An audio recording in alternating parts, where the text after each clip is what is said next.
Hi, I'm Mackenzie. I'm honored to be one of CJ's bridesmaids and her other maid of honor.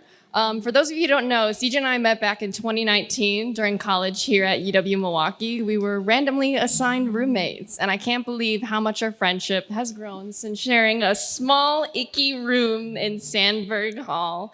So now both of us living it up in Los Angeles, and I probably honestly wouldn't have made the move if it weren't for our rekindling friendship after a few years when I started traveling for work. But now back in our dorm room, CJ and Anthony had just started dating when I met CJ. We were getting to know each other as she was also exploring this exciting and ever-growing relationship with Anthony. She would come back to our dorm room so giggly and excited from her time with Anthony. One conversation I remember the most was when I was asking how things were going after a few months, and CJ said that if Anthony wasn't the one, that she would be so heartbroken and stepping back from the dating pool for a long time, as the recovery would have been rough. She knew all the way back then that he was her person.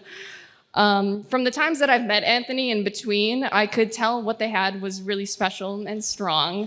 And the added bonus that he kind of looked like Tom Holland. And all the times that I've sat in the back of his little two-door car, and I'm like, what is happening? And I was like, he would get out, and he was like, wait, he's just got to open the door for me. So I'm so excited to keep continuing that, because it is so sweet, and it just makes you guys even more special. I could tell even back then that he would treat CJ right for a very, very long time. Recently, we often joke that if Anthony ever dared to not follow through, which we knew he wouldn't, he would follow through, that I would be the next person to step up and marry CJ, because look at her. Who wouldn't want that? She's stunning, beautiful, gorgeous, amazing goddess. Anyways, I love you both so much, and here's to the best day ever and to like all the upcoming best days ever. Just know that you have a community of people who love and support you both so much, and we're here till the end. Sister, we're here. We're here for you. So cheers to love, laughter, and happily ever after. Congrats to you. Good evening, everyone. My name is Dan. I'm Anthony and CJ's friend and roommate. I also have the honor of being Anthony's second best man. Second best. No one really likes to be second best, but Anthony knows a lot about being second best. He's the second best engineer in our house. He's the second best Nicolini's son. I'll let Matt and Drew decide who's number one. And worst of all, he's the second best person up there on that stage. So I think over the next few minutes, I'm just gonna walk you through some of my, just the time that I've known Anthony. I don't remember really the first time that I met Anthony, but the first concrete memory I have was sophomore year of college. I was hanging out with our roommate, his roommate at the time, Grant, and I got extremely drunk, and so I couldn't walk home to the dorm, so I slept at their house.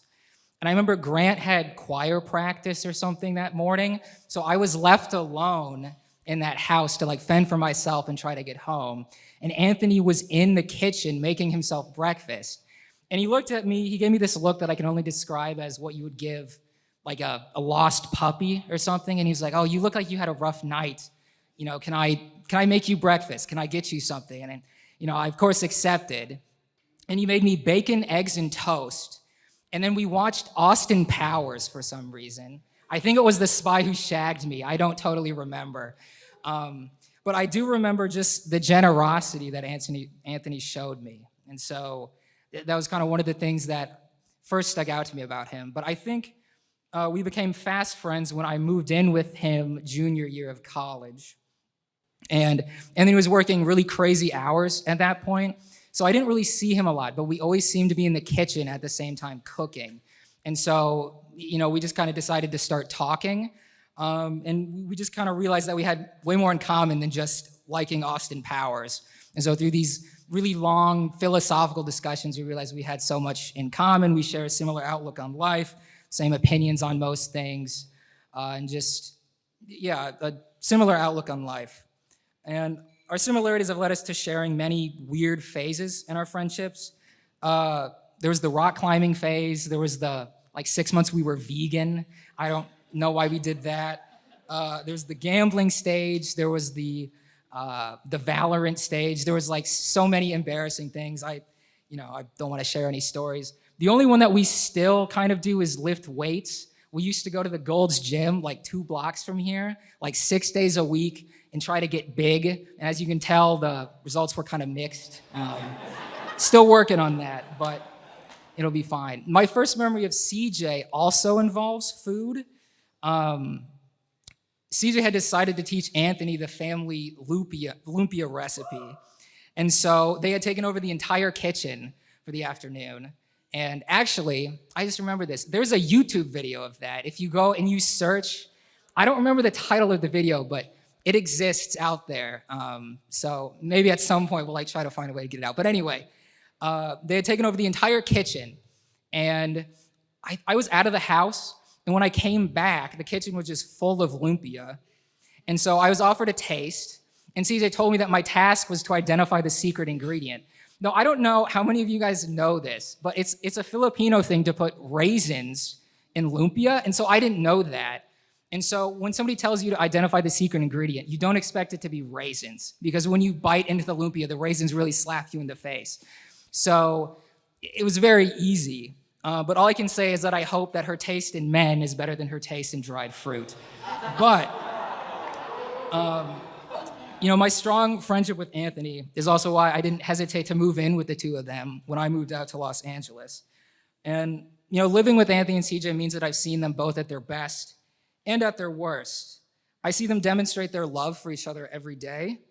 I've seen them play games together, cook for each other, and try to make each other laugh. But I've also seen them fight with each other. But even when they fight and I have to hide in my room and pretend that mommy and daddy aren't fighting, I know that they do care for each other because they make up, and instead of just saying they're gonna do better, they actually try, which I think is something that a lot of couples don't do. And I think Anthony and CJ, again, they just try to actually do better, and they do. So in closing, I just want to end with a statistic: 1 in 10,000. Now, these are the odds by mathematicians on how likely you are to meet your soulmate, right? Really terrible odds. And that's, of course, assuming that there's only one person who is your perfect match. But even though those are terrible odds, when I think of Anthony and CJ, I truly can't think of a couple who was more likely to be soulmates than these two. So I'd like everyone to raise a glass to the happy couple, and let's all say congratulations. I don't have a drink, but congratulations, drink.